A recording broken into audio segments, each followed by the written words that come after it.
இயேசு கிறிஸ்து வாழ்ந்த நாட்கள்ல கெஸ்ட், அதாவது விருந்தாளிகள் உள்ளே வருகிற பொழுது வீடுகளுக்கு அவர்களுடைய பாதங்களை கழுவித்தான் அவங்க உள்ளே எடுப்பார்கள். So in those days when visitors come, they will wash their feet and bring them into the house. நார்மலாக அதை செய்வதற்கென்று சில வேலையாட்கள் இருப்பார். So there will be some servants there to do these things. மிகவும் குறைவான ஒரு தரம் குறைந்த ஒரு வேலையை செய்கின்ற ஆட்கள் அதற்கு ஏற்படுத்தப்பட்டிருப்பார்கள். There will be people who will do these low standard works. ஆனா இந்த மேரி அதை தானாகவே செய்கின்றார். But this Mary, she did this herself. என்னென்று சொன்னால் ஆராதனை என்பது எங்களை தாழ்த்துவதுதான் ஆராதனை. Worship is when we humble ourselves. நம்மை ஆண்டவருக்கு முன்பாக தாழ்த்த வேண்டும். We must humble ourselves before God. மேரி என்ன சொல்கின்றாள் என்று சொன்ன, ஆண்டவரே உங்களுக்கு முன்பாக நான் ஒன்றுமில்லை ஆண்டவரே, நீங்க தான் எல்லாமே என்று சொல்லி ஆண்டவர் உயர்த்தின ஒரு சம்பவம் தான் அவள் பாதங்களை கழுவினது. What Mary is saying here is, God, I am nothing, you are everything. This is her humbling herself. நாங்கள் ஆண்டவரை உண்மையாகவே ஆராதிப்போம் என்று சொன்னால் எங்களை நாங்கள் தாழ்த்துவோம். If we truly worship God, we will humble ourselves. எந்த விதத்தில் எங்களை உயர்த்த மாட்டோம். We will in any way, we won't lift ourselves up. எல்லா வாழ்க்கையின் எல்லா பகுதிகளிலும் ஆண்டவரை முக்கியத்துவப்படுத்துவோம். In all the ways of our life, we will lift God up. எங்களுடைய சொந்த பலத்தை நாங்கள் நம்ப மாட்டோம். We will never trust in our own strength. ஆண்டவரே இது உங்களால தான் நடந்தது என்று சொல்லி ஆண்டவருக்கு மகிமை செலுத்துவோம். We will say, give glory to God, saying, God, this has come because of you.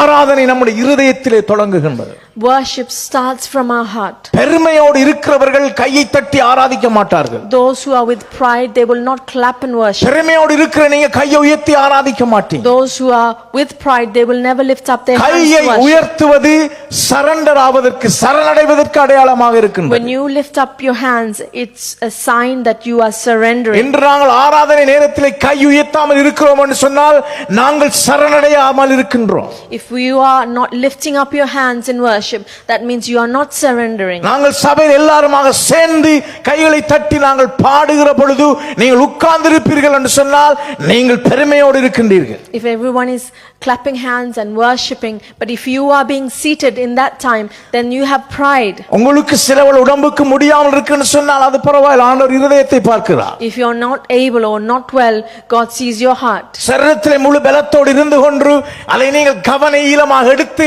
நீங்கள் உட்கார்ந்திருப்பீர்கள் என்று சொன்னால் நீங்கள் ஆண்டவரை நீங்கள் மகிமைப்படுத்தவில்லை, உங்களை பெருமைப்படுத்துகின்றீர்கள். But if you are well in your body and sitting and being ignorant, that means you are not glorifying God. ஆண்டவர் உயிரோடு இருக்கிற அந்த உணர்வை நாங்கள் மறந்து விடுகின்றோம். We've forgotten that feeling that God is alive.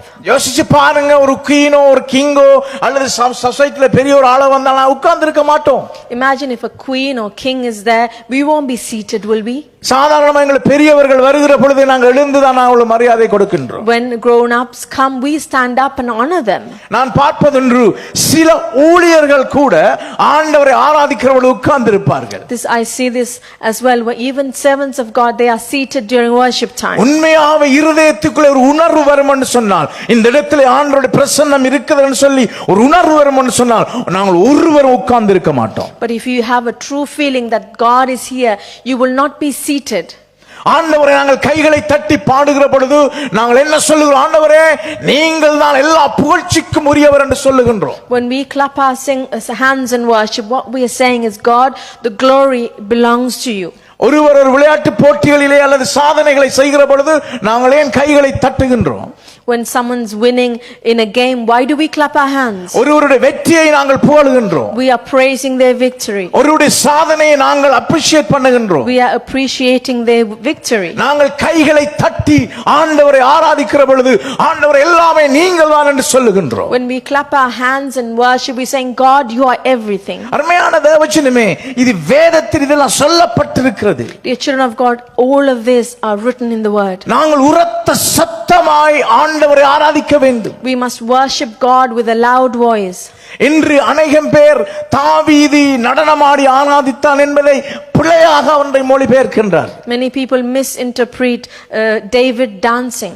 அந்த இடத்திலே தாவீது நடனம் ஆடினது பெரிதான ஒரு காரியம் அல்ல. It's not the great thing that David danced there. அவன் ராஜாவாக இருந்தும் அவ்வளவு ஜனங்களுக்கு முன்பதாக அவன் ஆடினான். அவன் தன் உடைகளை களைந்தான் என்று சொன்னால் அவன் தன்னை தாழ்த்தினான் என்பதுதான் அதில் அடையாளமாக இருக்கின்றது.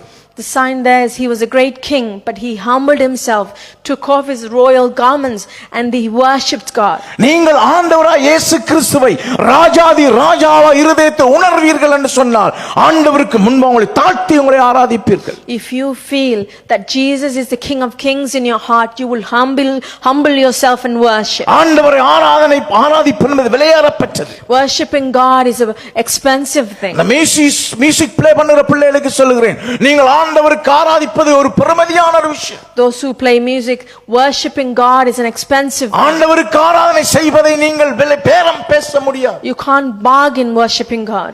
ஆண்டவருக்கு ஆராதிப்பது என்பது உங்களை தாழ்த்தி நீங்கள் ஆண்டவர் உயர்த்துகின்ற காரியம். Worship is when you humble yourself and lifting God up. இந்த மரியாள் ஆண்டவருக்கு முன்பதாக அவள் விழுந்து பாதங்களை கழுவினாள். This Mary, she falls at the feet of Jesus and washes his feet. உங்களை தாழ்த்த வேண்டும் அருமையான தேவனே. Children of God, you must humble yourselves. Hallelujah.